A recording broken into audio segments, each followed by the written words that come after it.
Well, thank you very much. We're glad to be joined by the President of Iraq and his representative.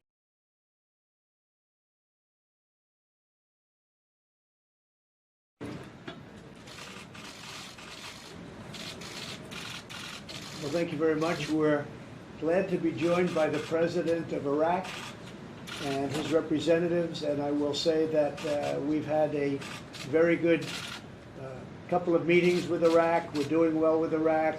It's been a very long and complicated but friendly relationship, especially over the last little while.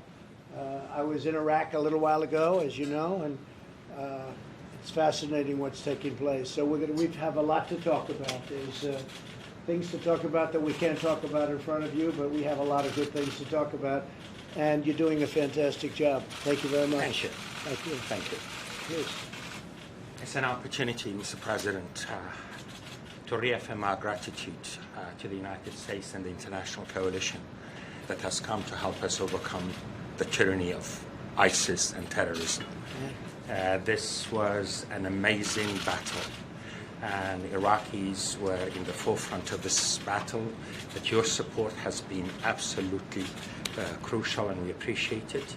Now the task of rebuilding Iraq, reconstructing Iraq, affirming the sovereignty of Iraq and being a partner in the neighborhood for a more stable Middle East is a hope and an aspiration that we look to the help of the United States and the help of the international community in.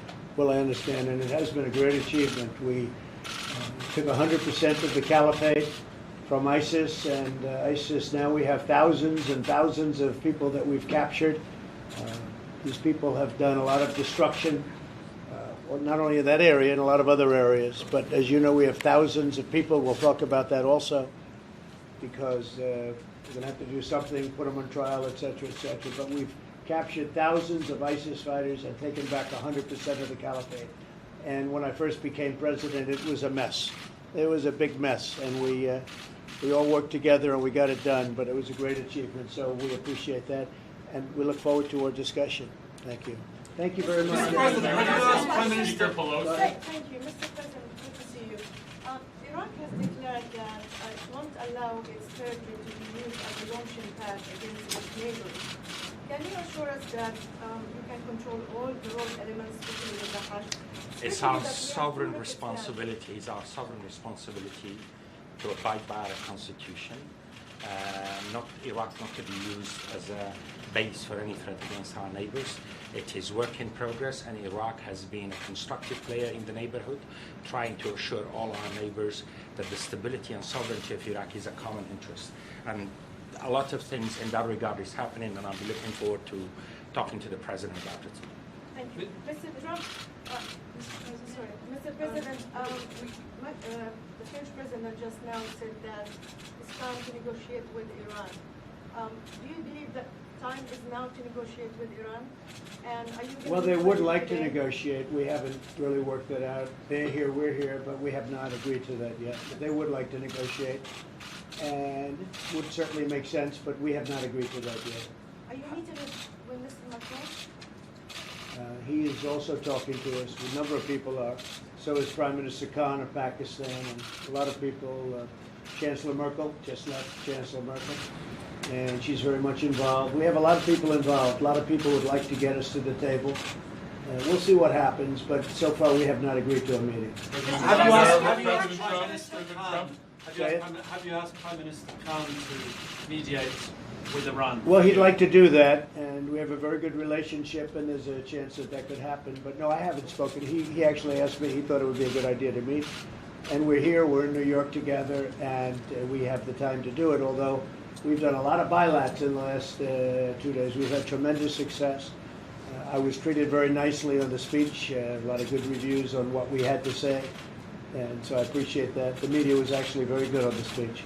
Mr. President, your reaction to Speaker Pelosi saying today that she is moving toward an impeachment announcement? Well, I haven't heard this. Look, it's just a continuation of the witch hunt. It's the worst witch hunt in political history. We have the strongest economy we've ever had. We have the best unemployment numbers we've ever had. African American, Asian American, Hispanic American, lowest in history. Best numbers we've ever had. Our country is doing phenomenally well. We have rebuilt our military to the tune of $2.5 trillion. We have the strongest military on earth. If you look at the vets, if you look at any group, they're doing fantastically well. So the country's doing the best it's ever done, and I just heard that she'd like to impeach. We also just got Rasmussen, as you heard, just came out with a poll. We're at 53, and they say 53 plus maybe 10. A lot of people say that because you add about 10% to the Trump polls, because some people don't want to talk, they just want to go out and do it, and they know what's good. Our country's doing the best it's ever done. They're going to lose the election, and they figure this is a thing to do. This never happened where we're in the election. And, I mean, if she does that, they all say that's a positive for me from the election. You could also say, who needs it? It's bad for the country. Then they wonder why they don't get gun legislation done. Then they wonder why they don't get drug prices lowered. Because all they do is talk nonsense. No more infrastructure bills, no more anything. All they do, that's all they do. You watch Jerry Nadler and Schiff. You know, Schiff has been doing this stuff for 3.5 years. It's the craziest thing anybody's ever seen. And other countries, like today we're with Iraq and we were with other countries during the day, and every one of them says how crazy it is. We have the strongest country in the world, the best economy we've ever had, and she's talking impeachment.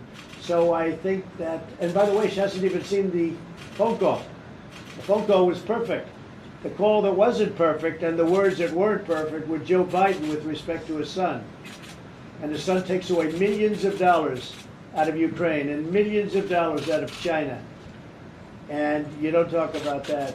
It's a real disgrace. But the good news is the voters get it. This is why they say it's good for the election. But you know what? It's bad for the country. What she's doing is very bad. If it's true, I can't even believe it, it's true. How can you do this and you haven't even seen the phone call? The whistleblower, they say, was second hand or third hand.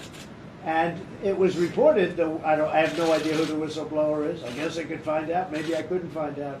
But they say it was a very partisan person, the whistleblower. But it was second or third hand. Never heard the call. But I have better than that. We have the whole transcript of the call, which will be released tomorrow, and comments will be put with respect. It was a perfect call. There was no quid pro quo, unlike Biden.